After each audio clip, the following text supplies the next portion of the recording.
اہلا و سہلا و مرحبا بکم، اللہ ینصرنا بقدومکم۔ مظلوم کی آہیں سن کے ہم چپ رہتے ہیں، مظلوم کی آہیں سن کے ہم چپ رہتے ہیں، کس منہ سے نہ جانے خود کو مسلمان کہتے ہیں۔ ہو فلسطین اور برما کے عراق ہو یا کشمیر، ماؤں کے آنسو تسلسل سے بہتے ہیں۔ اب شوق شہادت اور جہاد نہیں ہے ہم میں، اغیار کے ظلم و ستم چپ چاپ سہتے ہیں۔ سامعین محترم، میں جانتا ہوں کہ بزدلوں اور بے حسوں پر اثر نہ ہوگا، مگر گوارا نہیں ہے میرے ضمیر کو یہ کہ چپ رہوں۔ میں قبلہ اول کے چاروں جانب ستم گروں کا حصار دیکھوں، میں سرزمین انبیاء پر عصمت تار تار دیکھوں، تڑپتے بچوں کو، روتی ماؤں کو ظلم کا مشکار دیکھوں تو چپ رہوں میں۔ ہمارے حاکم تو خوف کی چادر اوڑھے بزدلی کی خندقوں میں دب کے بیٹھے لرز رہے ہیں، مگر اس امت کے ہر نفس کا دل دھڑکتا ہے، ساتھ ان کے جو نہتے ہیں اور زخموں سے چور ہیں، لیکن وہ بزدلی کے لفظ سے آشنا نہیں ہیں، وہ حق کے رستے پہ مارے جانے کی خوف میں مبتلا نہیں ہیں۔ سامعین محترم، فلسطین کے موضوع پر اظہار خیال کرنے کے لیے میں دعوت دیتا ہوں اقرا کی شاخ سیدنا قیس بن سعد رضی اللہ تعالیٰ عنہ کے شعبہ حفظ کے طالب علم رانا عبدالرحمن شاہد کو کہ وہ آئیں اور اپنے خیالات کا اظہار فرمائیں۔ تشریف لاتے ہیں عبدالرحمن شاہد۔ نحمدہ ونصلی علی رسولہ الکریم، اما بعد فاعوذ باللہ من الشیطان الرجیم، بسم اللہ الرحمن الرحیم۔ وقال اللہ تعالی فی القرآن العظیم انما المؤمنون اخوہ۔ معزز سامعین، قابل قدر اساتذہ کرام، السلام علیکم ورحمۃ اللہ وبرکاتہ۔ آج کا میرا موضوع ہے فلسطین کی پکار۔ تم آسمان پر گئے تو چاند سے کہنا، تم آسمان پر گئے تو چاند سے کہنا، جہاں پر ہم ہیں وہاں روشنی بہت کم ہے۔ معزز سامعین، مجھے بتائیے کہ وہ فلسطینی بچہ کیسے اور کیوں کر دیے جس کا سارا خاندان فقط ایک حملے میں شہید کر دیا گیا ہو؟ وہ ماں کیسے اور کیوں کر دیے جس کا لخت جگر اس کے سامنے آدھا کیا جائے؟ جو بچی ڈاکٹر بننے کے خواب دیکھتی رہی، مگر اس کے گھر، اس کے اسکول اور اس کے خاندان سمیت اس کے خواب بھی ریزہ ریزہ ہو گئے۔ کہتے ہیں کاغذ کی بناتا تھا کشتیاں، کہتے ہیں کاغذ کی بناتا تھا کشتیاں، ہاتھوں سے اپنے پار لگاتا تھا کشتیاں۔ بچہ ملا ہے آج وہ ساحل پہ موت کے، بچہ ملا ہے آج وہ ساحل پہ موت کے، کل جو پانی میں بہاتا تھا کشتیاں۔ سامعین محترم، میں کس کس کو بیان کروں اور کس کس گھر کا دکھ سناؤں؟ یہاں تو سبھی بکھرا پڑا ہے۔ بچے یہ لکھتے چلے جاتے ہیں کہ کہاں ہے وہ جن کا سبق ہمیں کتابوں میں پڑھایا جاتا تھا؟ کہاں ہے وہ مسلمان جو 1-10-10 پر حاوی ہوا کرتا تھا؟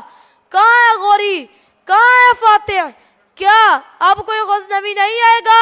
سامعین محترم، بیت المقدس کی دیواریں پکار رہی ہیں کہ دیکھو مجھے، اب بچانے کے لیے کوئی ایوبی نہیں آ رہا۔ آواز آتی ہے کہ اسلام امن کا درس دیتا ہے، اب اسلام میں کوئی محمد بن قاسم پیدا نہیں ہوتا، اسلام امن کا درس دیتا ہے، اب اسلام سلطان عبدالحمید کو جنم نہیں دیتا، اب اسلام میں کوئی صلاح الدین ایوبی نہیں آتا، اسلام امن کا درس دیتا ہے، اب اسلام میں کوئی طارق بن زیاد ساحل پر کشتیاں نہیں جلاتا۔ 57 ممالک پر ایسا وقت بھی آنا تھا کہ غیرت کا جنازہ اٹھ چکا ہے، اب کوئی پکارو صلاح الدین ایوبی کو کہ ایوبی اٹھ قبر سے، حال دیکھ اپنی مسجد اقصی کا، ایوبی اٹھ قبر سے، اسلام کی بیٹیاں پکار رہی ہیں۔ تلواریں بیچ کر مسلح خرید لیا تم نے، بیٹیاں لٹتی رہی اور تم دعائیں کرتے رہے۔ افسوس کہ ہم بھول چکے ہیں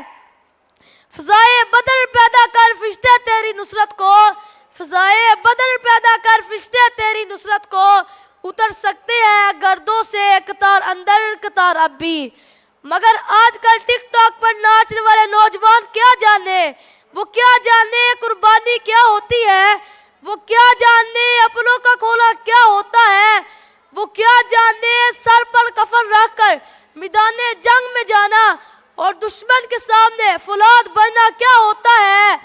یہ فیشن کا دل دادا کیا جانے، ان کی آبا گوروں کی ننگی پیٹھوں پر ملک کے ملک فتح کر لیا کرتے تھے، پوری دنیا کے حکمران، مگر سادہ لباس، مگر تم وہ مرد مومن نہیں جس کے بارے میں علامہ اقبال لکھتے ہیں، کوئی اندازہ کر سکتا ہے اس کے زور بازو کا، کوئی اندازہ کر سکتا ہے اس کے زور بازو کا، نگاہیں مرد مومن سے بدل جاتی ہیں تقدیریں۔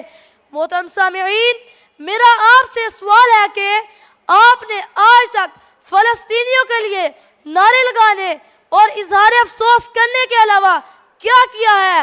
حکومت کو چھوڑیں، حکومت تو جب بھیجے گی تو ہم مل کر اللہ اکبر کا نعرہ لگائیں گے، مگر آج تک آپ نے کیا کیا؟ کیا آپ نے اسرائیل کا بائیکاٹ کر دیا؟ کیا اسرائیلی کمپنیوں کی چیزیں اب تک آپ لوگوں کے گھر میں آتی ہیں؟ کیا ان کے کھانے پینوں کی چیزوں کے علاوہ آپ کا گزارا ممکن نہیں؟ باتیں تو ہر کوئی کرتا ہے، اظہار افسوس تو سب کو کرنا آتا ہے، مگر پتہ تو تب چلتا ہے جب امتحان کا وقت آتا ہے۔ معزز حاضرین، لوگ سوال اٹھاتے ہیں کہ ایک کرنے سے کیا ہوتا ہے، مگر سر قطرہ قطرہ مل کر ہی دریا بنتا ہے۔ آپ باقیوں کو چھوڑیں، آپ اپنا بتائیں، کیا آپ کا ضمیر گوارا کرتا ہے کہ آپ کے دیے گئے پیسوں سے ان معصوم فلسطینیوں کے لیے بم برود خریدے جائیں اور ان کی لاشیں گرائی جائیں؟ آپ باقیوں کو چھوڑیں، آپ اپنا بتائیں، کل کو اس نبی صلی اللہ علیہ وسلم کے سامنے جو آپ کے لیے ساری زندگی روتے رہے، کس منہ سے جائیں گے ان کے پاس؟ اور آپ نے خدا کو اپنا جواب دینا ہے، اور آپ نے خدا کو اپنا حساب دینا ہے، دوسروں کا نہیں۔ اور آخر میں اسرائیل، میں اپنی زبان گندی نہیں کرنا چاہتا، فقط اتنا کہوں گا، بستر پہ پرے تکان نکلے گی تیری، بستر پہ پرے تکان نکلے گی تیری، کھل کھل کر ستم کے کھیل کھیلے تو نے۔ آ جاؤ گے حالات کی زد میں جو کسی دن، آ جاؤ گے حالات کی زد میں جو کسی دن، ہو جائے گا معلوم خدا ہے کہ نہیں ہے۔ اب مجھے اجازت دیجئے، وما علینا الا البلاغ المبین۔ السلام علیکم ورحمۃ اللہ وبرکاتہ۔